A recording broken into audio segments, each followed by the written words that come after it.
पण मित्रांनो, तुम्ही एक ऑब्झर्व केलं का की मागच्या 15 दिवसापूर्वी NCERT मधून छत्रपती शिवाजी महाराज यांचा इतिहास असलेला नकाशा आहे त्या NCERT बुक मधून हटवला गेला, परंतु त्याच्या विरोधात एकही असा हिंदुत्ववादी नेता पुढे आला नाही. मग तो पडळकर असेल, नितेश राणे असेल आणि संग्राम जगताप असेल, हे एकही पुढे आला नाही.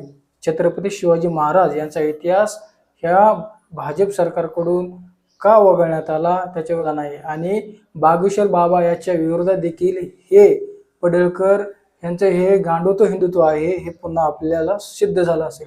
महाराष्ट्रामध्ये एकही नेता त्या बागेश्वर बाबाच्या विरोधामध्ये बोलायला तयार नाही, कारण त्याने असं अपेक्षेवारे विधान केलं होतं की ते महाराष्ट्राला न शोभणार होतं. कारण छत्रपती शिवाजी महाराज यांचा इतिहास हा भारत देशातून नष्ट करायचा. आधी रेल इतिहास हा एकदम छत्रपती शिवाजी महाराजांचा पुसून टाकायचा आणि त्याच्यावरती नंतर RSS या लोकांना धरून असं काय एक भारतामध्ये विष पेरण्याचं काम करत आहे की ह्या बागेश्वर बाबा.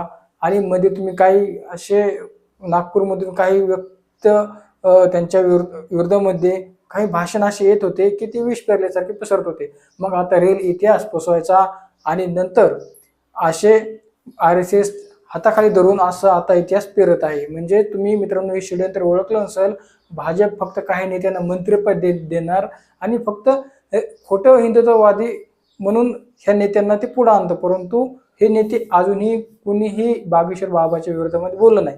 परंतु मी तुम्हाला आज एक असा व्हिडिओ दाखवतो.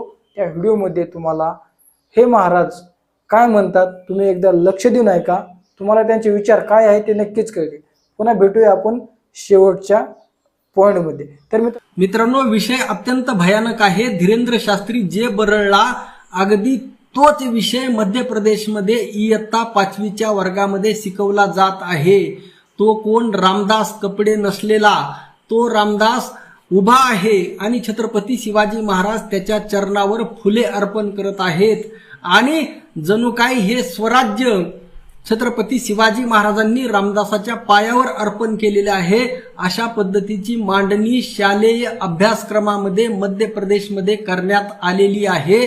आणि मध्य प्रदेशमध्ये कोणाचं सरकार आहे? भारतीय जनता पार्टीचं RSSचं सरकार आहे.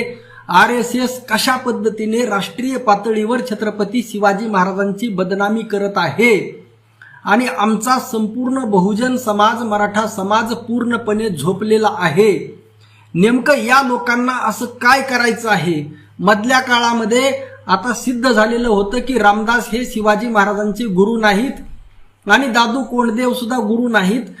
छत्रपती शिवाजी महाराजांचे गुरु फक्त आणि फक्त त्यांचे आई वडील आहेत.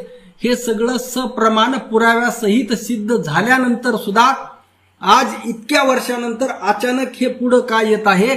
म्हणजे एकदम सुप्त पद्धतीने मराठ्यांना, बहुजनांना गाढ झोपेमध्ये ठेवून, अंधारात ठेवून RSSने, भारतीय जनता पार्टीने सुनियोजित पद्धतीने हे बाहेर राज्यामध्ये पेरलं.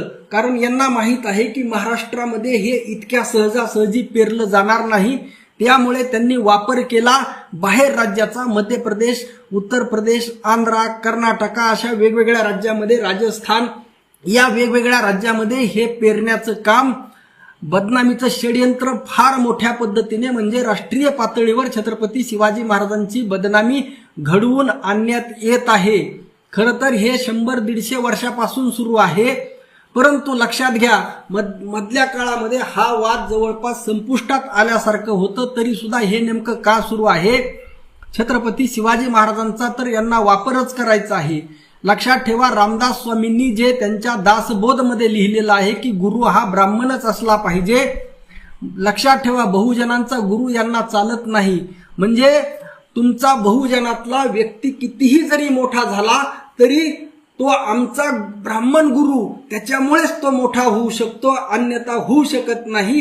ही जी ब्राह्मणी मानसिकता आहे, ही जी मनुवादी मानसिकता आहे, ही जी वर्ण वर्चस्ववादी मानसिकता आहे मित्रांनो, या मानसिकतेतून ह्या जात वेडे लोक आहेत हे. अरे बाबांनो, आधुनिक युग आहे. विज्ञानाने सिद्ध केलेलं आहे तुमच्या शरीरामध्ये ज्या पेशी असतात, ज्या टिश्यूज असतात, त्याच्यापासून आपलं शरीर बनलेलं असतं आणि जगभरातील सगळे माणसं सारखे आहेत. लक्षात ठेवा, कोणताही वर्ण, कोणतीही जात, याला कसलंही धर्म, याला कसलंही अस्तित्व नाही. त्यामुळेच वारकरी साधू संतांनी सुद्धा सांगताना, मांडताना, धर्माची व्याख्या करताना सत्य तोची धर्म, असत्य ते कर्म, अनिक हे वर्म नाही दुजे, म्हणजे जे खरं आहे, जे रिअल आहे त्यालाच धर्म म्हटलेलं आहे. परंतु तुम्ही एवढे विकृत झालेले आहात, आजच्या आधुनिक युगामध्ये सुद्धा तुमच्या डोक्यातली जात जायला तयार नाही, वर्ण वर्चस्ववाद जायला तयार नाही. पार वर्ण वर्चस्वाने पार तुम्ही येडे झालेले आहात मित्रांनो. हे फार फार भयानक आहे. त्यामुळे येथील बहुजन समाजाने विचार करणं गरजेचं आहे. इतक्या खालच्या पातळीवर शिवाजी महाराजांची बदनामी सुरू आहे आणि महाराष्ट्रामध्ये कोणालाही काही सुद्धा देणं घेणं नाही. बघा, युवराज छत्रपती संभाजीराजे बोलले, एकदा बोलले की बागेश्वर धीरेंद्र शास्त्रीला या महाराष्ट्रात येण्यास बंदी घाला, त्याला येऊ देऊ नका. अरे पण त्याचं नेतृत्व तुम्ही करा ना, चला तुम्ही आवाज द्या, चला नागपूर, चलो नागपूर, त्याला हाकला. बघा आम्ही येतो, लाखोच्या नाही करोडोच्या संख्येने येतो, पण तुम्ही चला. नुसतं फेसबुकवर एक पोस्ट टाकून, एक बाईट देऊन काही होणार नाही. अगदी आदरणीय मनोजदादा जरांगे पाटील यांना सुद्धा आव्हान आहे. प्रशांत कोरटकरने छत्रपती शिवाजी महाराजांना शिव्या दिल्या, त्यावेळेस सुद्धा हेच झालं. जरांगे पाटील म्हणले यांना झोडा, हे करा, ते करा, त्याशिवाय हे सुधारणार नाहीत. परंतु तो विषय मागे पडला. त्याच्यानंतर अजून कुणीतरी बरळला, सोलापूरकर बरळला, त्याच्यानंतर अजून कुणीतरी बरळला, आणि आता तर या धीरेंद्र पाखंडीच्या निमित्ताने हे पार राष्ट्रीय स्तरावर एवढ्या मोठ्या प्रमाणात सुरू आहे. आणि या आता मोठा लढा दिल्याशिवाय हा प्रश्न सुटणार नाही. आणि जर तुम्ही गप्प बसलात, तुम्हाला इतिहास तर माफ करणारच नाही, परंतु छत्रपती शिवाजी महाराज तुम्हाला माफ करतील का? अरे शिवाजी महाराजांनी एवढं मोठं तुम्हाला योगदान दिलेलं आहे. तुम्ही त्यांच्या नावावर राज्य करता, त्यांच्या नावावर आमदार होता, मंत्री होता, वेगवेगळी पदं भोगता आणि एवढ्या मोठ्या शिवजयंती साजरी करता. आजही अनेक लोक छत्रपती शिवाजी महाराजांच्या नावाने पोट भरतात. लाखो लोक आजच्या काळामध्ये 400 वर्षापूर्वी शिवाजी महाराज होऊन गेले आणि आज 400 वर्षानंतर सुद्धा हजारो लाखो लोक शिवाजी महाराजांच्या केवळ एका नावावर पोट भरण्याचं काम करतात. म्हणजे त्या माणसाने किती किती काम आपल्यासाठी करून ठेवलेलं आहे. आतापर्यंत करोडो जणांचे संसार उभा करण्याचं काम छत्रपती शिवाजी महाराजांनी केलेलं आहे. एवढे मोठे उपकार आहेत आणि तुम्ही 24 तास हिंदू हिंदू हिंदू म्हणता आणि मग तुम्ही असे शिवाजी महाराजांच्या का हातून मागे लागलेले आहात. आणि हे बदनामी करणारे बघा, हा धीरेंद्र पाखंडी गर्ग हा ब्राह्मण, लक्षात ठेवा, देवेंद्र फडणवीस ब्राह्मण, आणि हा सगळ्यात मोठा, यांचा सगळ्यात मोठा बदनामी करण्याचा सध्या एकदम सगळ्यात वरती आहे गोविंदगिरी. हा गोविंदगिरी ब्राह्मण, तिथं उपस्थित मोहन भागवत ब्राह्मण, नितीन गडकरी ब्राह्मण, प्रशांत कोरटकर ब्राह्मण, राहुल सोलापूरकर ब्राह्मण. अरे नेमकं काय सुरू आहे? तुम्ही का हातपाय धुवून मागे लागलेला आहात? तुमचा वर्ण जात सिद्ध होत नाही बाबांनो विज्ञान युगामध्ये, आणि कोणत्याही पूर्वीच्या काळी सुद्धा नव्हतं. माणूस हजारो वर्षे भटकंती करत राहत होता. डार्विनचा उत्क्रांती सिद्धांत तुम्ही एकदा वाचा, तुम्ही स्वतःला बुद्धिवंत समजता, बुद्धिजीवी समजता, आणि तुमची ही हालत आहे. नेमकं कोणत्या दिशेने तुम्ही चाललेले आहात? विचार करा मित्रांनो. या लोकांना सांगून उपयोग नाही.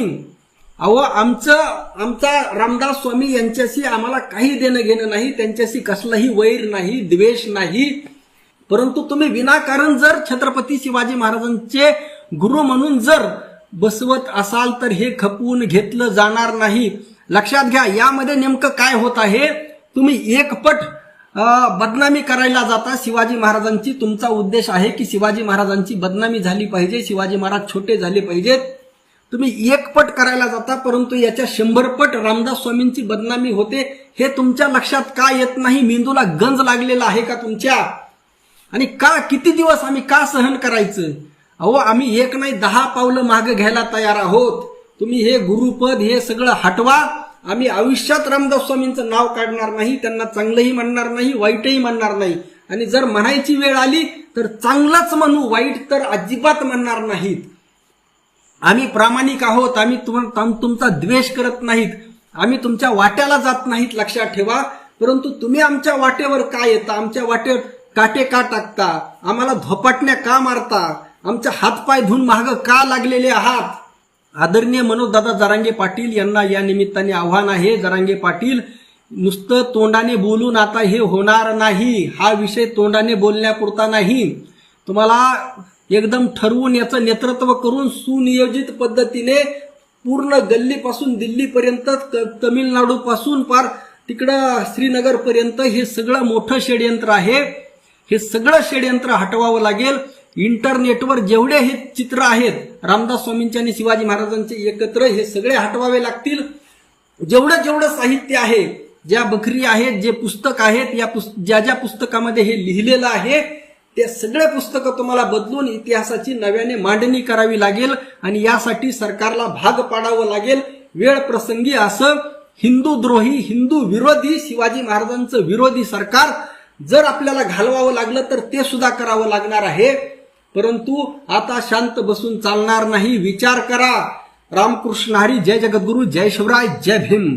तर मित्रांनो, हे होते नितीन महाराज पिसाळ यांचं तुम्ही वक्तव्य ऐकलं असेल. तर ते साफ त्यांच्या जे उद्दिष्ट आहे ते मांडत आहे. तुम्हाला कळलं असेल की नेमकं भारतामध्ये काय सध्या चालू आहे, ही परिस्थिती त्यांनी तिथे मांडली. तर मित्रांनो, तुमचं वैयक्तिक मत काय कमेंट सेक्शनमध्ये जरूर व्यक्त व्हा आणि लोकसंग्रह YouTube चॅनल अजून सबस्क्राईब केले नसेल तर सबस्क्राईब नक्की करा.